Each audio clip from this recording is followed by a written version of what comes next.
time that we can worship Him. Let's just bow our heads in prayer as we come to the Lord. God, we thank you once again that we can come and meditate upon your word in this church, in this place. I pray that we just open our eyes, spiritual eyes, to see more of you and more of ourselves, because we see that your word is like a mirror. And when we look at the mirror, we see our imperfections, and then we see who you are, your will, and what you want us to become.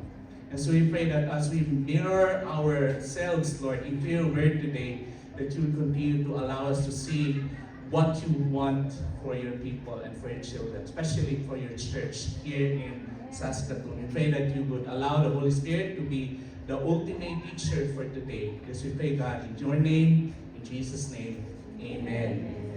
In this church, we are actually having, I'd like to welcome my friend here, Roji and Carmel. Am I right? Carmel. Alright, praise God. They were here during our Thanksgiving. He's also a musician, by the way. Alright, okay. Just a bit short introduction.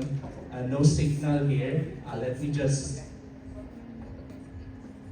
Yeah, so for a while, we have a technical problem. Madali lang naman to. Okay.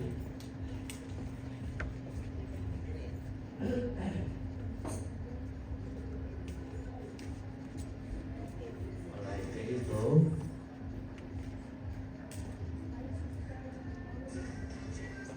Yeah. In this church, we started a series. Every month we have a new series, and we call this series Unity in Diversity, a walk through the book of 1 Corinthians. In other words, for the whole month, we have been talking already of this book, 1 Corinthians, a letter written by Paul, an epistle. That's a technical term for a letter. They call it epistle. Sounds like, very sacred, right? But it's just a letter. A letter written by Paul to the believers. Because he cannot go there, might as well write a letter to encourage them. And so, we have this general idea that the main goal of Apostle Paul when he wrote 1 Corinthians is really for them to be united. But he's not really saying that they would be uniform in everything, but there is diversity, just like who we are right now. Can you just look at the person beside you? Tingnan natin. Let's see that we are diverse, right? Most of us are Filipinos, but we came from different provinces as well, and we speak different languages, dialects and vernaculars. And we have here also from Pakistan, yeah. So we are multicultural, we are diverse, and that's the diversity is also very present and very real in the early church, especially in the Corinthian believers, the Corinthian church. And so we are trying to address that. And our goal really is to become like the church that God wants us to be. We are few, hindi naman tayo ganun karami, but we want to have that quality who we are as a church more than the quantity. And so we're going back to the epistles, to the Bible, and we are asking the question, what does it mean to be a believer church, a follower of Jesus kind of church? And so here we have a glimpse of that in 1 Corinthians, the letter of Paul, 1 Corinthians. And then let's have just a short of review. The first principle that we have learned, first Sunday that you were here, we have learned that we need to discover our own spiritual gifts and to volunteer to a particular ministry, sorry for that, so that we can maintain that unity. We have diverse gifts, spiritual gifts given by God, and we need to use that. We need to volunteer. Why? Because I cannot volunteer your gifts for you. Hello? Say hi. I cannot say, okay, I'll volunteer the gifts of Wegi, and then I'll use that gift, and then borrow your gift, and then serve in the ministry with your gift. I cannot do that.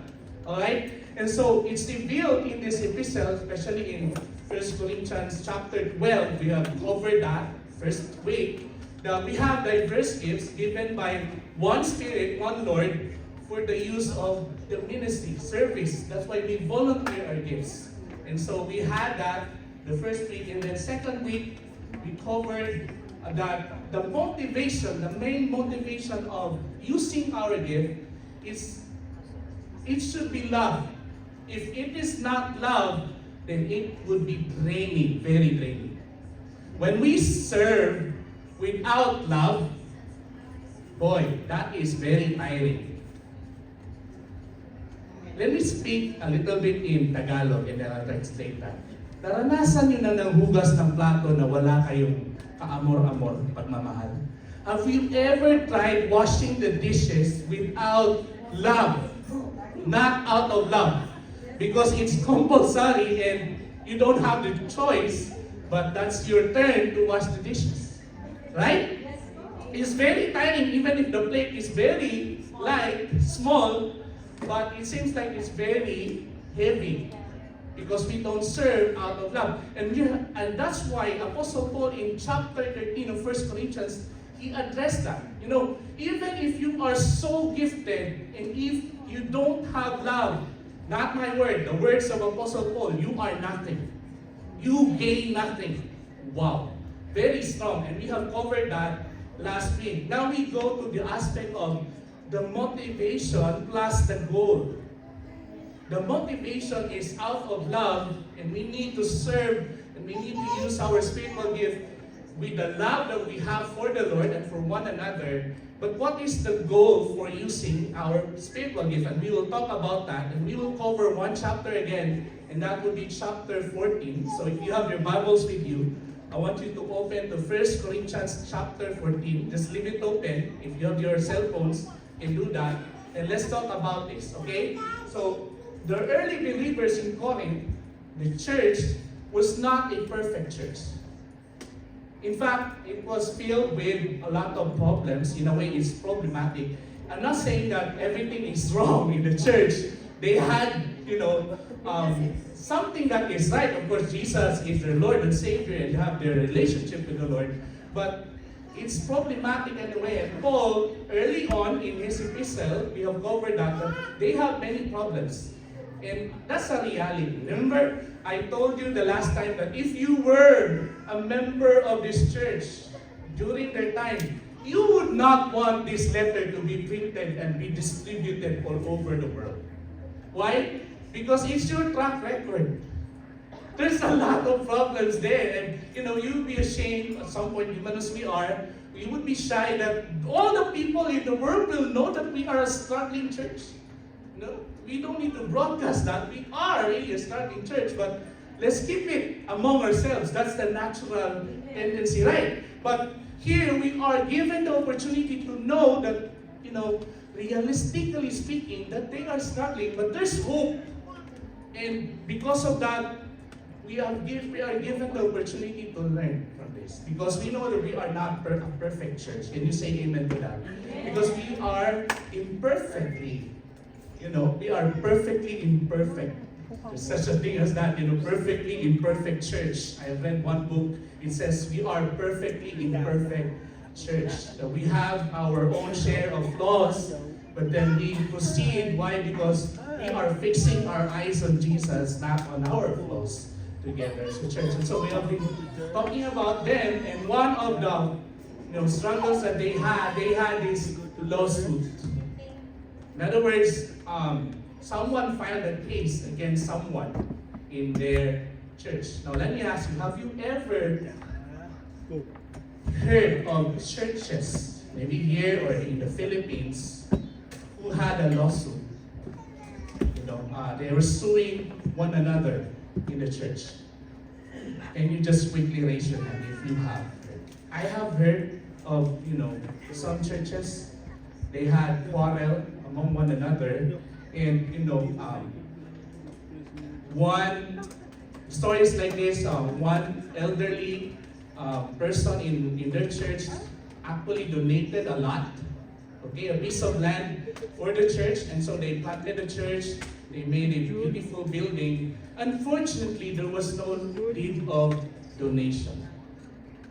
And then that elderly guy died, and so the son, the children, his daughters, they wanted to take it back.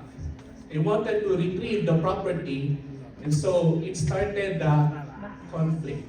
Because of course the church would not, it was fairly donated, but there's no deed of donation or deed of sale. But it was. We're not trying to make up stories. It was donated by your father, no? And so they had a quarrel, conflict, discussion, and eventually they had a lawsuit. Okay? And so when they faced the judge after many hearings, okay, especially in the Philippines, I don't know here, the judge called the two groups and then asked, hey, this group, are you Christians? And of course they said they are a church representing the church. They said, yes, we're Christian. How about you guys? Are you Christians? They said also, yes, we are Christians. The judge said, I'm not a Christian. You are all Christians. Okay? I'm assuming that you are brothers and sisters in the Lord. Am I right? And they said, yes. You know what? I don't know about you, the judge says, but I'm a member of a fraternity. And in our fraternity, in our brotherhood, we don't go to an outsider to solve our problem. We don't go to an outsider judge just to solve our case. We solve it within our community. I don't know about you, but it's like a big slap in the face, right? I don't know how they resolve their issue, but that's also the same case here. That's not a new story. It's also the case of the first Corinthians or the Corinthians believers. Look at this. In 1 Corinthians 6, 1-3. Let's go back a little bit and then let's go to chapter 14 later. It says here, if any one of you has a dispute with one another, do you dare to take it before an ungodly for judgment instead of before the Lord's people? Look at that. Okay? That's the same old story. Verse 2, it says, or do you not know that the Lord's people will judge the world? Hello? You will be ruling. Judging is also like ruling. You will have spiritual authority. You will judge the world. And then if you are to judge the world, are you not competent to judge trivial cases, minor cases? You will be ruling over the world as co-heirs with Christ.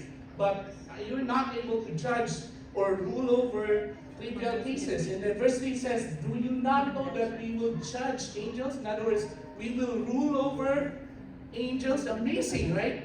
Revealed to Apostle Paul. And then it says here, how much more the things of this life. Let's proceed. It says, verse 4, therefore, if you have disputes, if you have quarrel with one another, conflict about such matters, do you ask for a ruling from those whose way of life is foreign in the church? Those non-believers? Look at that. Verse 5 it says, I say this to shame you. Big word. Apostle Paul can afford to say this because he planted the church. He's like the father of this church. He's the spiritual authority in this church. And he's saying, look at the heart of a father here. Your father. Remember your father?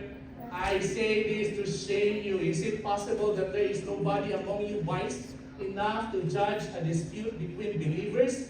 But instead, one brother takes another to court, and this in front of unbelievers. Look at that. And that should not happen, but it happened. Look at this. Verse 7, it says, the very fact that you have lawsuits among you means you have been completely defeated already. Why not rather be wrong? Why not rather be cheated? For instead, you yourself cheat and do wrong, and you do this to your brothers and sisters? Wow, strong words from Apostle Paul, but that's a reality that happened to them. Why do we have disputes and conflict? Because of 5-letter word. Pride. Yes. And I'll add to that chicken, okay? Pride chicken, so that you can remember. Pride. P-R-I-D-E. And if we have pride in us, it's like a magnet. It will attract other negative emotions so that they will all come to you. Yeah. All at once, like anger, bitterness, jealousy, and you name the rest. Yeah. If we have pride, it's so difficult to humble down, to To have that humility and to say, okay, you have wronged me, but yeah, let's just deal with this. Let's make an amicable settlement. If we cannot, really take all of it, let's just settle this as brothers and sisters in the Lord, and let's make an agreeable, arrangement together.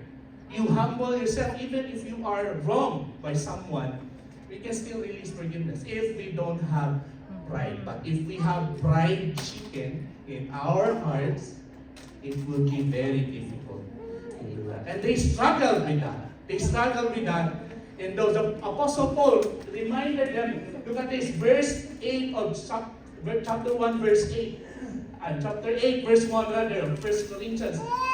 He says, we have knowledge. We are knowledgeable people. But knowledge puffed up, okay? While love builds up. I like that. Knowledge puffed up. In other words, malaki yung ulo natin, okay? Umulobo yung utak natin. And sa sobrang dami ka lang, we have so many knowledge that it causes us to be boastful, prideful. But love, remember love, the motivation of our service in this context, love builds up. Everybody say builds up. And that's what we will be talking about, the building up of one another. There's a technical term, edify. If you don't know what's the meaning of edify, it's actually just building up one another. You edify one another, you build up each other in the Lord, and we need love for that. And that's the goal for the spiritual gifts that we have. And so let's look at 1 Corinthians 14. If you have your Bibles with you, I have my Bible here. I did not intend to have it in a PowerPoint because I want us to just open our Bibles at this point in time. So 1 Corinthians 14, this is now talking about the goal of the spiritual gifts that we have, and we know that it's about building one another. Verse 1, it says, follow the way of love, eagerly desire gifts of the Spirit, especially prophecy. Verse 2 rather, or anyone who speaks in tongue does not speak to people but to God. Indeed, no one understands them. They utter mysteries by the Spirit, but the one who prophesies speaks to people for their strengthening, encouraging, and comfort. Verse 4, anyone who speaks in a tongue edifies himself, but the one who prophesies edifies the church. Edify means building one another. And then in verse 5 it says, I would like every one of you to speak in tongues, but I would rather have you prophesy. The one who prophesies is greater than the one who speaks in tongues, unless someone interprets, so that the church may be edified. The word edified is repeated again and again, all throughout chapter 14, to build one another. What is Paul trying to address here? He's trying to compare two spiritual gifts, okay? Both are speaking, in a way, speech, because when you prophesy, you will speak, okay? So speaking in tongues and prophesying.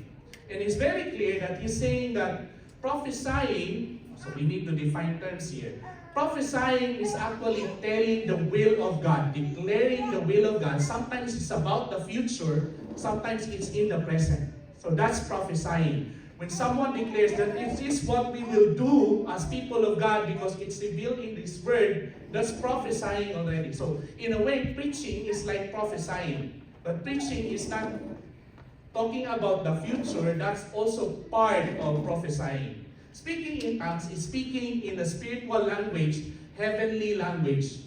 Again, we are not against that, we welcome that, but we need interpreters to do that, as according to Apostle Paul. When we speak in tongues, we are edifying ourselves in the Lord. All right? That's what we are teaching here. And so Apostle Paul says, which one is greater? Prophesying is greater. Not because that is his own preference. Not because of that. Why? That is greater because the spiritual gift is really for the edification of the church. And so prophesying, telling the will of God, like you are seeing your friend and he is going down the bad, way, bad road, and he's making decisions that will somehow make him suffer in the future. He's, going down there already, and you confront him and you say to him, hey, brother, sister, you're a Christian, I think that's not the path for you to take.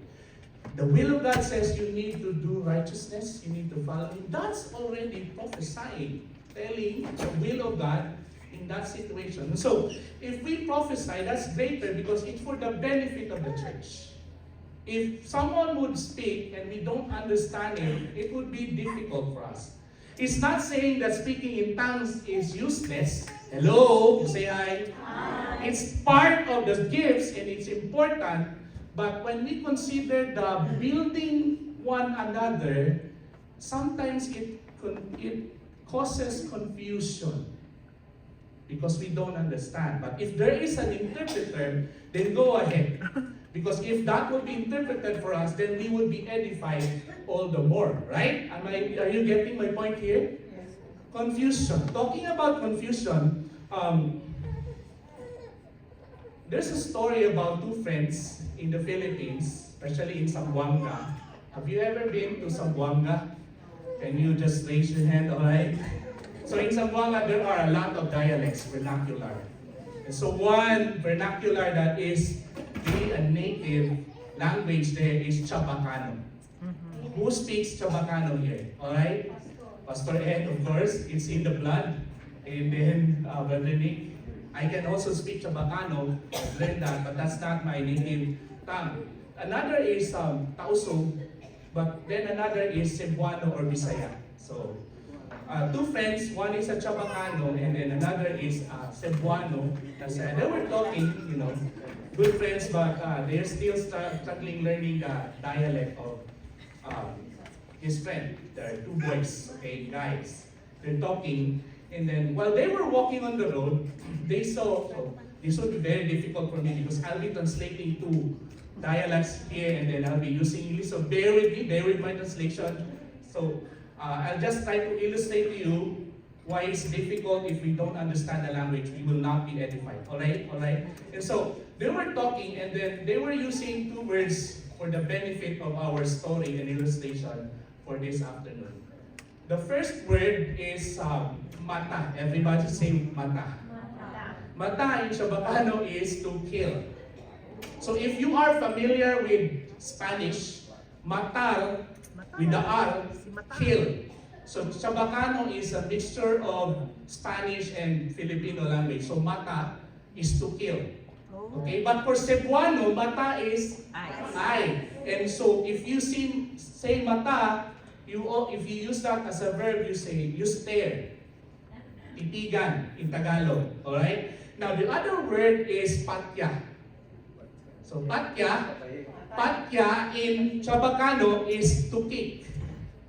To kick. Patya is to kick in Chabacano, while in Cebuano, patya is to kill.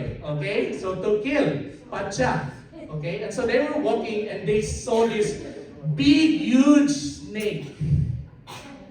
Alright. And so if you're afraid of snake, you better not be there. But they were walking along the way and they saw the snake. And the Chabacano guy said, oh, I'll say it in Chabacano and then I'll translate it, okay? Tiene culebra, tiene miedo, no quiero andali. So in English it says, there's a snake and I'm afraid of snake, I will not go there. So that's in English, okay? And then he told his friend, the Cebuano guy, mata con ese. Okay? Tiene miedo, I have fear, mata con ese, kill it. Okay, for me, please. Mata con ese. Of course, it's an order given, mata con ese. And then, what did the Cebuano speaking guy did? So, he looked at the snake and then he stared at the snake, mata. Mata, okay? And then this guy, the Chabacano guy, said, what are you doing? I know, nag-English na yung Chabacano. So, kosa man to taas eh. Porque man tamira ng tukones eh. Okay? What are you doing? Why are you just staring at the snake? Mata konese, you kill it. And then, the Cebuano guy was so confused because he was doing I think, was right. He was looking and staring at the snake. Maybe the snake also stared at him. I don't know. Alright? But that's what was going on. And so he was so confused. He got this bolo. Okay? And then the Chupacano guy was hoping that he would really strike the snake. But what he did was, okay, I have a bolo here. You do what you want. Okay? And then he said, in Bisaya, sa Cebuano, patya na oy, ikaw na bahala. With the bolo. And then what did the Chupacano speaking guy? He got the bolo and then he approached the snake and then he kicked the snake, patya. Okay? Look at that. And then the Cebuano guy was so amazed. Oh, you are so brave, huh? You have the bolo, but yet you kicked the snake. That's what you said to patya. I mean, I'm confused already with my illustration here, right? So it's confusing, right? We use same words, but we mean it differently, and so it's confusing. That's also a reality. When I would speak in my dialect, you will not understand me. You will understand a little bit. And so speaking in tongues is like that. So it's better to prophesy. Why? Because it's more beneficial for the rest. It's not useless. We are edified. The person is edified. But when you prophesy, all the more people, that's the concern. That's the goal of spiritual gift, that we edify one another. Let's continue reading our passage. All right. It says here, it says in verse 6, now brothers and sisters, if I come to you and speak in tongues, what good will I be to you unless I bring you some revelation or knowledge or prophecy or word of instruction?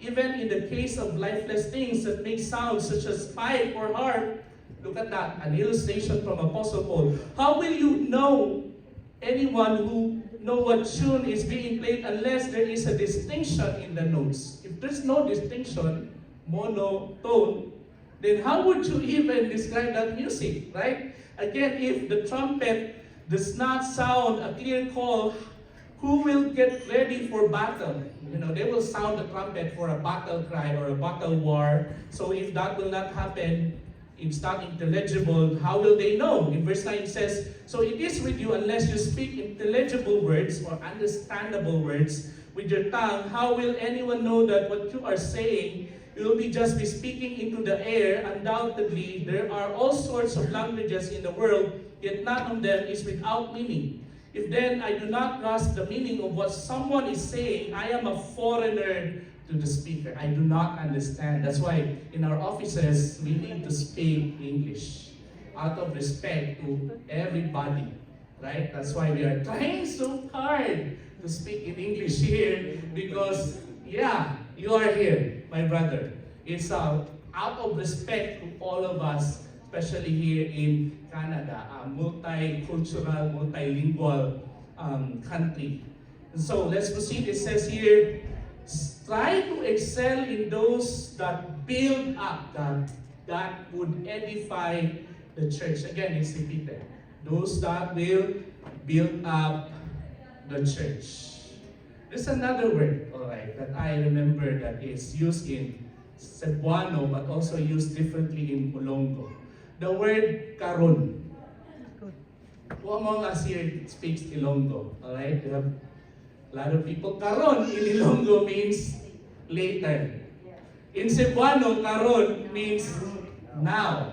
And so, two guys, they were talking about submitting the requirements, when is the deadline for our requirements? And so, this Ilonggo guy said, karon.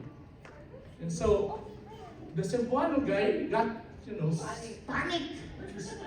Who, karon? It's now. But for him, it's later, right? So, yeah, so funny. But if we do not understand each other, it would be difficult. And so, we need to learn how to communicate well.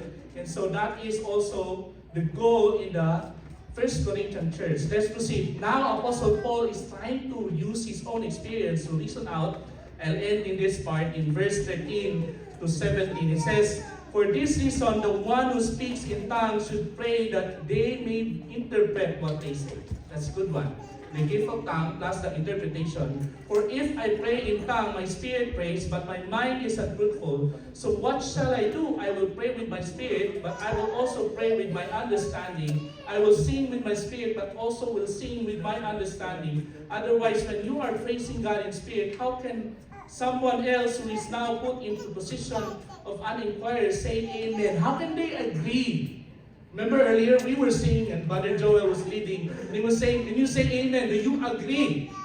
Saying amen is saying, so be it. We agree. If you don't understand, and then it says here, since they do not know what you're saying, you are giving things well enough, but no one is, another word, edified. To build one another. Let me ask you a question. Have you ever built a house from a scratch? Yeah. Have you tried doghouse? Yeah, that's a good one. That doghouse is not so easy to make, right? Yeah, but a big house for a human being. For dogs, yeah, that could be considered from scratch. But it's difficult, right? You know that's difficult. I have never built a house from scratch, of course, but I have seen my father. I have witnessed my father and helped my father build houses from scratch. Because my father used to be a carpenter and a mason. I don't know how to translate mason in English. Mason. Masonry, but not a Freemasonry, of course. Mason, okay? You understand that, right? So a carpenter and then a mason. And so every summer before high school, we usually go to places to build hollow blocks from scratch also. And then we used to do that and then build houses. Of course, he will pay us because his sons, two of us are his helpers. So he will pay us daily, of course, so we can earn money during our summer break. And so building houses is a hard work. Like it will take you months just to finish one project. So months of labor and hard work. But you know what? Building people is more difficult and more complex than building houses. Do you agree with me? Yes. That's way more difficult. Why? You know what? When you pile the hollow block and then you put cement and you keep it steady and sturdy, you go back after an hour, it's already good and intact. It's not moving. The hollow block will not move if there's no force exerted to it.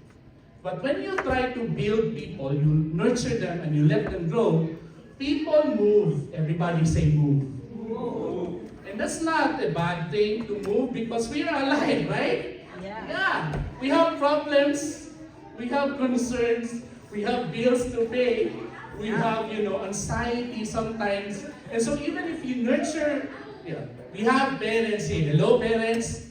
You have been nurturing your children for how many years already? Sometimes they would cooperate, sometimes they don't. Because they are moving. They're not like the hollow block that it's static. You build it, it's sturdy, you go back, it's okay. But human being, building people is not the same thing. It's very complex. But we have hope. Why? Because in the church, we have been given the spiritual gifts. Everybody say spiritual gifts.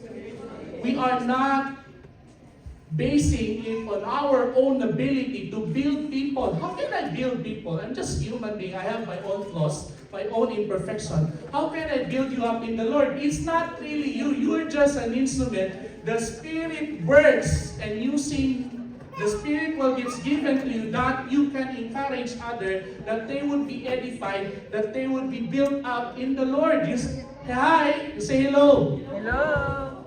That's why it's so amazing that when you minister to someone, you pray for someone, they get edified, and you are so amazed. You say, who am I? I'm not even a pastor, but I pray for someone. They got so inspired, and the Lord is using me, and the Lord can really use me. Yes, because if you are a believer, you are an instrument of grace, and He can use you when you pray to people. Sometimes miracles can happen, according to the Lord's will. Not because you are able and you have that your own natural ability. It's the gifts given to you, working in you. The Holy Spirit works in you. That's why we have hope. It's very difficult, but when we use the spiritual gifts God has given us, it will be promising, because when we plant the seed, it will grow, and the Lord will make it grow. Remember Apostle Paul? A dispute between, a faction between Apollos and him. He said, "It's me who planted, Apollos watered. It is God who makes things grow. It's not me. It's not even claiming it." And so your growth as a believer, God has used Pastor Ed. God has been using me. God has used, the leaders of this church. But ultimately, it's God that makes us grow. And we should understand that. And so here in Ephesians 4, God is giving leaders to the church for the church to be built up. Verse 11, it says, Ephesians 4:11, "So Christ himself gave the apostles, the prophets, the evangelists, the pastors, the teachers to equip his people for works of service, so that the body of Christ may be," that's the word, "edified." He's saying built up until we all reach unity in the faith and in the knowledge of the Son of God, become mature, growing, being nurtured, attaining the whole measure of the fullness of Christ. The fullness of Christ. There's always more about Christ that we need to learn and we need to know. So this is the summary principle for us this evening. Let's say this together. The goal of practicing our spiritual gifts is to build each other rather than just focus on our concerns. Gifts are given to be given. Hello? Gifts are given to be shared. It's not for your own consumption. You don't say, "I'm so gifted, I have this and I have that. You come and worship me." No, that's not it. If you're so gifted, then all the more you should share and use your gift for the believers in the church. Not just your own concern, but the edification, the building up of the body. So there are many ways in which we can encourage one another, build one another. But I think for us, the more direct application is really with our words. Everybody say words. The words that we speak. The speech, just like speaking in tongues and prophesying speech. And so in Ephesians 4:29, Apostle Paul wrote to the Ephesian believers and said this, "Do not let unwholesome talk come out of your mouth, but only what is helpful for building others up according to their needs, that it may benefit those who listen." We edify one another with the words that we say. And that should be intelligible, understandable, of course. And that should be wholesome, not unwholesome. Okay? And so, why? Because when we speak words that are wholesome, look at this, Proverbs 15:1, "A gentle answer turns away wrath, but a harsh word stirs up anger." Ito para sa mga mag-asawa, for married couple. Hello? Hello, hi. Sometimes, you can be right, but you are rude, you are still Wrong. You are right, but you're rude, you're still wrong. And so the way we say it, the tone of voice, and the intention and the emotion counts. Right? Yeah. Because even if we are right in the argument, but we are so harsh in arguing, especially as male, husbands, they are guilty, but not always us, of course. I need to argue that. The wives also, we are fallen individuals, so we can commit mistakes. So we need to be gentle. Everybody say gentle. Gentle. Louder. Gentle. With the way we last night I was talking with Megan. She was asking me, where could I find this, blah, blah, blah. And then I was a little bit, I don't know what happened to me. I was a little bit strong. I'll not use harsh, okay? I was a little bit strong with my my statement. I said to her, I think it's just there. You don't find it. Then she looked at me. Okay, you know already what's going on, right? And so there's an apology that has to be made to apologizing, my tone of voice. You need to be careful with that because that's the way we edify one another with our words. Okay, and the tone counts. It matters. True. And then look at this. If we are gracious with our words, it's like a honeycomb. Sweet. Sweet to the soul and healing to the bones. I like that. Healing to the bones. Parang chicken joy. Healing to the bones, no? Yeah. Healing to the bones. Right? Deep inside, gracious words. Have you ever been with negative people and all they can talk are negative things? It's so difficult. It's very tiring and heavy. Yeah. And so, I'm not saying, no, I'm not being unrealistic here. Sometimes, when we talk about people, we also see their flaws and there has a way that that flaw would also need to be corrected, right? Like if you're a mother and then you see your son or your daughter misbehaving, you need to speak with authority. And sometimes that would be harsh. I'm not being unrealistic here. We do that, but have you heard of the sandwich principle? Sandwich principle, okay? You say strong, that you confront the negative. I mean, you say the positive first, and then you insert the negative, then the positive again. You end with a positive. Okay, you appreciate the person, okay, you're misbehaving. I know that you are a good son. You have performed a lot of good things in the past. But now, this one is not good. So we are trying to address this. This is not right. But I know that in the future, you will still be an obedient child. Look at that sandwich, right? And also in talking with other people. Some people, they are really prone at talking, about the life of other people, and you can label that as gossip. So when people would approach you and that is their weakness, that is their temptation to gossip and talk about negative things, you use sandwich principle. Okay? You say, maybe that's what you see, but there are also good side in that story. You bring the good things, the good perspective out of it. Maybe someone hurt by another person would come at you and they would say, this guy is so this and that, blah, blah, blah, and so on. But also, maybe in your situation, but try to look at the good things also. Right? If we can do that, it's not realistic to always talk about good things when bad things are happening and there are realities that we need to address. But if we can use the sandwich, you look at also the other side, then we can be gracious with our words and we edify. So the next time around, someone would bring a chismis to you, you would also bring the good news, the good side of the story. Gracious words. And then, so the goal is really to build one another and not to pull each other. The kalangka mentality.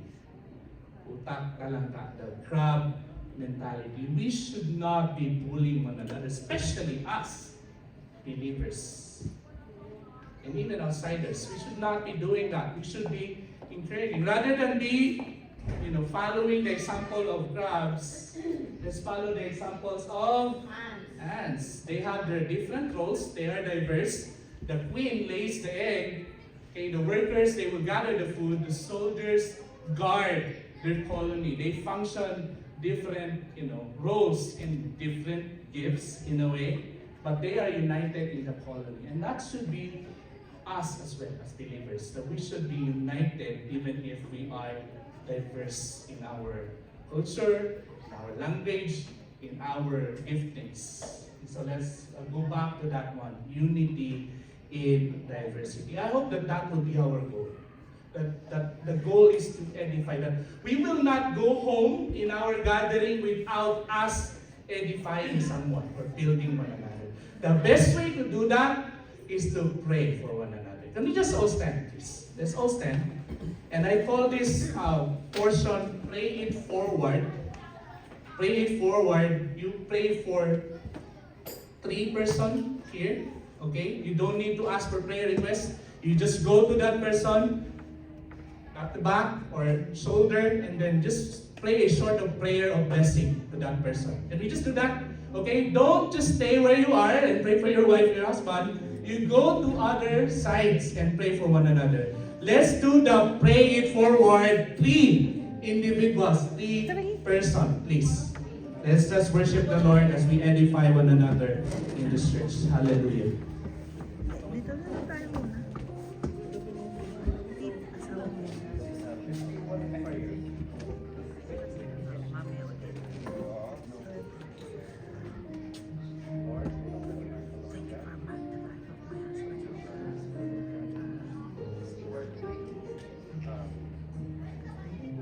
Blessing mo, God.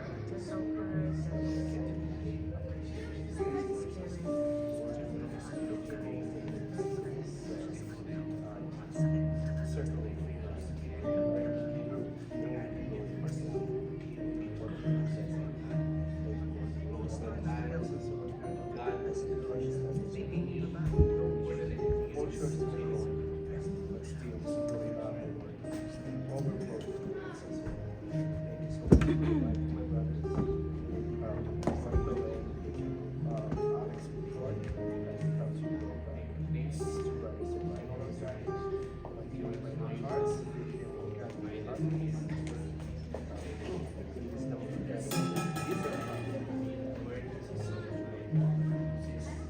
Presence be careful, Lord God, in their households.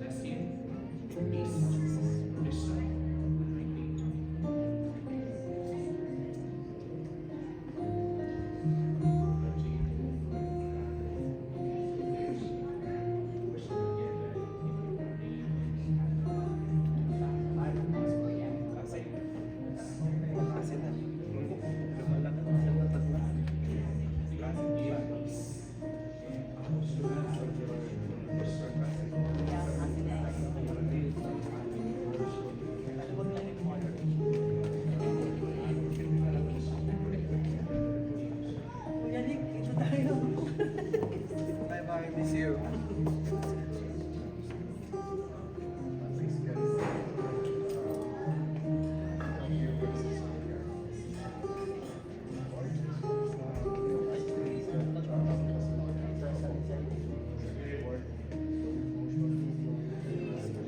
Alright, I hope you are almost done praying for 3 individuals. Let's come to the Lord as we end in prayer our sermon. Let's pray. God, we thank you for your word. Your word is so amazing. It's sacred, guiding us in the way we would walk as believers, as Christians. Thank you for this opportunity to bless one another, to edify one another, to build one another with the prayers we have, with the words of declaration and faith through our prayer. Bless us with our time together as we continue with our fellowship and worship. This I pray in Jesus' name. And everybody would agree with me and say, Amen. I give the microphone to our leader for this